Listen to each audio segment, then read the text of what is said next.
सभी हमारे पार्टी के साथी भी यहाँ पर हैं। मनाली जो हमारा अंतर्राष्ट्रीय टूरिस्ट डेस्टिनेशन है, जहाँ दुनिया भर का टूरिस्ट यहाँ आता है, इस बारिश के कारण यहाँ बहुत बड़ी क्षति हुई है। सिर्फ शुक्र इतना है कि मनाली के अंदर किसी की जिंदगी नहीं है, लेकिन अगर हम नुकसान का जायजा लें, नुकसान को अगर हम आकलन करें, तो मैं सोचता हूँ कि 2023 का जो नुकसान हुआ था, ये नुकसान उससे कम नहीं, उससे भी ज़्यादा है। आने जाने के हमारे सारे रास्ते जो है नेशनल हाईवे पूरी तरह से डैमेज हुए पड़े हैं, जिसको रिस्टोर करने के लिए वक्त लगेगा।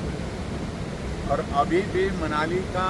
रास्ता बहुत टेम्परेरी कनेक्ट किया गया है, टेम्परेरी वाटर सप्लाई स्कीम है, टेम्परेरी यहाँ पर पावर सप्लाई है और टेम्परेरी यहाँ पर कम्युनिकेशन है। ये स्थिति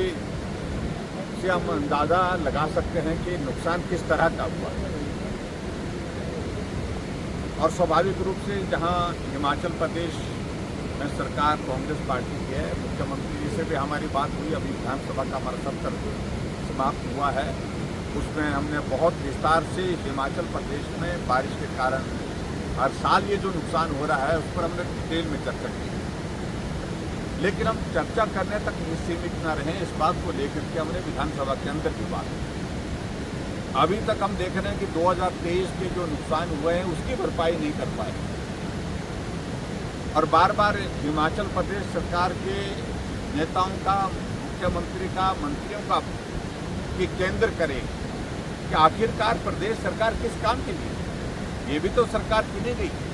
पहली अगर प्राथमिकता है हिमाचल की संपत्ति अगर किसी आपदा के कारण क्षतिग्रस्त हुई है, डैमेज हुई है, पहली प्राथमिकता स्टेट गवर्नमेंट की रिस्पॉन्सिबिलिटी है उनको रिस्टोर करना। नेशनल हाईवे डैमेज होते हैं तो नेशनल हाईवे को रिस्टोर करना ठीक तरह से ये केंद्र सरकार का भी दायित्व है। केंद्र सरकार लगातार पैसा दे रही है, लेकिन हमारे लिए चिंता का विषय है कि स्टेट गवर्नमेंट को जो फंड्स सेंट्रल गवर्नमेंट की ओर से जो दिए जा रहे हैं, क्या उसका उपयोग जहां नुकसान हुआ है वहां हो रहा है, ये सोचने का कि कहीं ऐसा तो नहीं केंद्र से जो पैसा आ रहा है वो सरकार चलाने के लिए खर्च किया जा रहा है, हमारे लिए चिंता का विषय है। और इसलिए आज भी जब कुल्लू में मैं वहाँ पर प्रभावित इलाके का दौरा कर रहा था, मुख्यमंत्री का वहाँ पर मिलना हुआ अचानक, मैंने कहा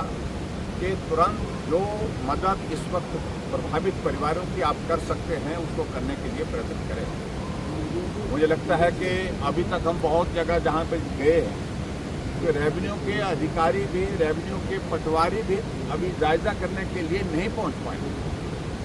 आपदा के कारण जो नुकसान जहाँ जहाँ ज़्यादा हुआ है, विशेष तौर से अपने हिमाचल प्रदेश में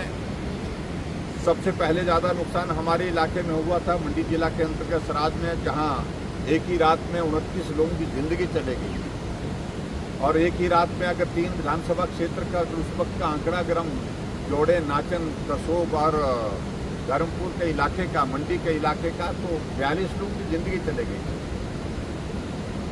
अब तो नुकसान वहां तक नहीं सीमित, अब तो पूरा हिमाचल प्रदेश प्रभावित हो गया, कोई इलाका ऐसा नहीं बचा जहां पर नुकसान नहीं हुआ है।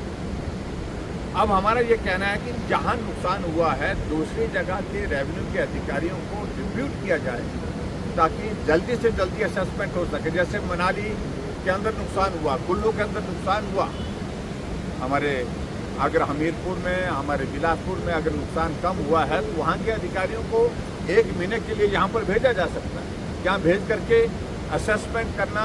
मौके पर जाना, रिपोर्ट देना और फौरी राहत देना, ये प्रदेश सरकार की प्राथमिकता होनी चाहिए। इस सारी चीज़ के लिए इस तरह से काम करने की आवश्यकता होती है। हम भी हिमाचल प्रदेश में 5 साल सरकार चलाए हैं, तो उस वक्त हमने इस तरह की स्थितियों का सामना किया है जहां आपदा आई है, लेकिन हम जल्दी करते थे प्रभावित लोगों को राहत के लिए इंतज़ार न करना पड़े, इस बात को सुनिश्चित करते थे। और अभी हम इस बात को देख रहे हैं कि नुकसान कुल्लू मनाली के साथ साथ में हमारा जहां बारिश का मौसम, बरसात का मौसम बहुत कम होता था, लाहौल का इलाका, वहां पर भी बहुत बड़ा नुकसान हुआ। बहुत सारे पुल बह करके वहां पर चले गए हैं, कनेक्टिविटी जो है वहां पर बर्बाद